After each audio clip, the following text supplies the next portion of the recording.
A busy 7 days for them, but Arsenal were great today, and there was one man in particular who caught your eye. In fact, you've spoken highly of him all season, Gyökeres. So what was it about his performance today, Wayne?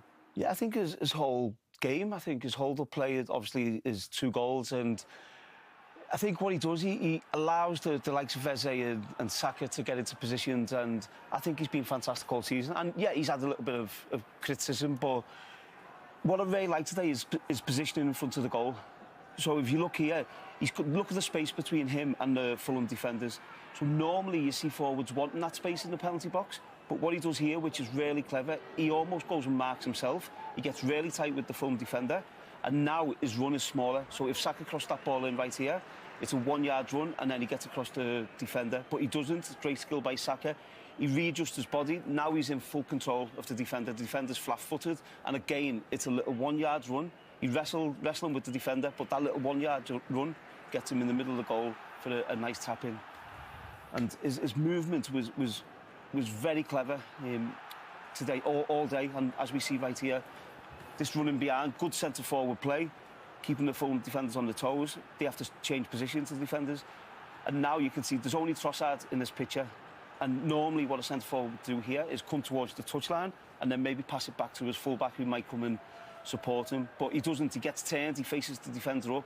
And this is really clever. He almost forces Saka to make that movement inside. And it's a really good pass, but it's all about the timing and then a wonderful finish. And if we look here, on this touch now, he doesn't look down at the ball again. So this is all about Saka making the run and getting that timing right. And he gets it perfect. And then Saka with a nice couple of touches and a wonderful finish. So when I spoke about his movement in the first goal, this is slightly different, but just as clever. So now Anderson is in a difficult position. He has to go and cover his full-back. And Gyökeres' movement is just a straight line. He doesn't really do anything, so it's very little movement, but it gets him in the middle of the goal, where Bassi can't get to him. And it's a great leap and a great header. And he was really impressive all afternoon today. And I'm really pleased for him because he has had a bit of stick. And now we see that same well, you know, when you've kind of resonated with the fans, you saw kids doing that, didn't you, after his performance today? Now, there is a counterpoint, and you said there has been criticism. These are his goals, and 14 in the Premier League, over 20 this season in all competitions. And this here is who he scored against. And only one of the teams he scored against was in the top 10, and that was Bournemouth, who are in 8th. Is that an issue for you? No, it's not an issue. I think it's something which, of course, he'd like to score more against the big teams, but I don't think Arsenal have done that well against the big teams anyway this season. And how you win league titles is being consistent. So I think consistently throughout the season he has scored goals against the other teams. But then if we look here, his minutes per goal, it's right up there. You know, you see the players who would below him. It's the Sesko, Ekitike, Welbeck below him, who's had a great season. So his minutes per goal ratio is very good, and I think he's been such an important signer for Arsenal, for his goals, but also bringing his other teammates into play. And it was a team performance today, wasn't it? There was an energy, an intensity, the atmosphere today. It was all about settling nerves, but also raising expectation again. Yeah, it was. I'd even say it was a stadium performance. Everyone with an Arsenal, Gunners badge on today played a massive part. And how Arsenal started that game, oh my goodness me, Arteta talked about hunger. This guy's always on it. He's never not on it. You know, you can't ever accuse him of not being on it. But his team today, here we got the back four highlighted. You just saw before how high Calafiori was. Rice highlighted here, just sitting in, and there's the front line. Now look at this message here. Ben White saying, Calafiori's high, do you really want me to go? Mikel saying, go, go, go, go. Now as we see the play open up, Eze in a really congested Fulham defensive half. Waz has had to tell me this because I don't know it, but apparently finding space in that is very difficult. And doing it sometimes is by standing still, by having the bottle to stand there and say, this is a really good position. Now Arsenal break through the lines, get it into Eze. Look, ideally a better touch.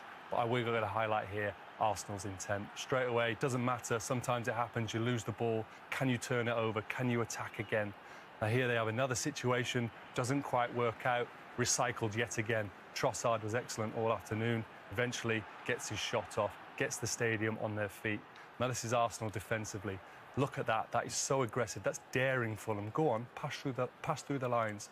Lewis Skelly, sharp, bang, turns it over. Arsenal are doing exactly what they want to do. Red arrows flying at Fulham, creating yet another opportunity. And that was happening all afternoon, especially in the first half. doesn't come to anything, but you just know it's getting recycled again. Now, ironically, Saka, who was excellent in that first half, this is his worst pass. Gabriel on the front foot, turns it over into Trossard. Here we go. Arsenal are 2-0 up. Are they going to sit on it? Absolutely not. Waz has already talked about the incredible movement in Gyökeres. A brilliant ball, 3-0, half-time, game over. Well done, Arsenal. They're now looking forward to Tuesday night.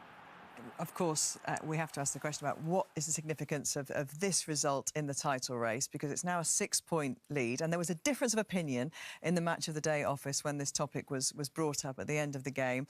They're the run-ins. Discuss. Go on, Waz. I think Arsenal win it. I think, and I felt this after Man City beat Arsenal as well. I felt it was maybe in Arsenal's heads having to go to Man City and you know, losing in the cup final to them.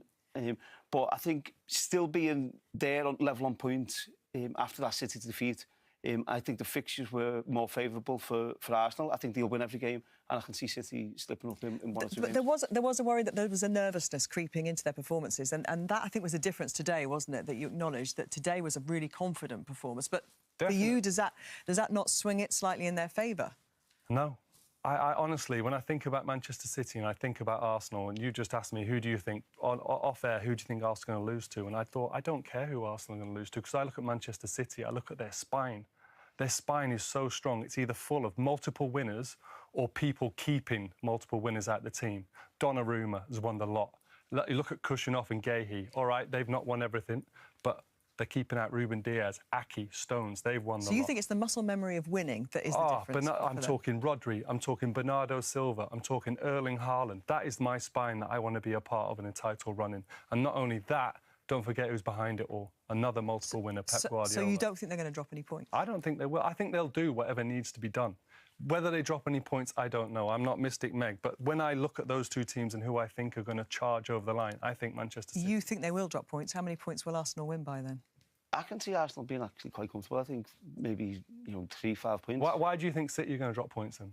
I just do. I just think, listen, Arsenal's been fantastic. They've been top of the league most of the season, but I just think Arsenal have got a way of playing, which doesn't, you know, catch everyone's eye, but I just think City, with the games they've got, and they've got, you know, midweek games coming in, it's congested. They've got a great squad as well for that. But the team play incredibly well today, collectively, individually dominated, show the hunger that we discussed before the game, and yeah, we engage our supporters. The moment the energy lifts in the stadium, we make it really difficult for the opponent. We know there's pressure. We all talk about it. We make it worse by talking about it. But do you talk about it as players, or is it just you're just doing your job? No, we see pressure as a privilege. Definitely, this is a lot of players' dreams and ambitions. So we want to relish the moment and stay present. This is where we expect to be, and you know, we have to take our opportunity now because it's right there for the taking. We know you've had a difficult week. There's been illness in the camp. Does that go some way to explaining what happened today? This is the easiest excuse. We start with 11.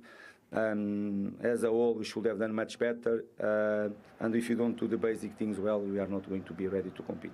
In our box, you have to be much stronger than we defended, and we were not at the level this afternoon. I know you said about your players after Wednesday, they need to eat, they need to sleep. Where has this sort of hunger come from today to get them really revved up at just the right time?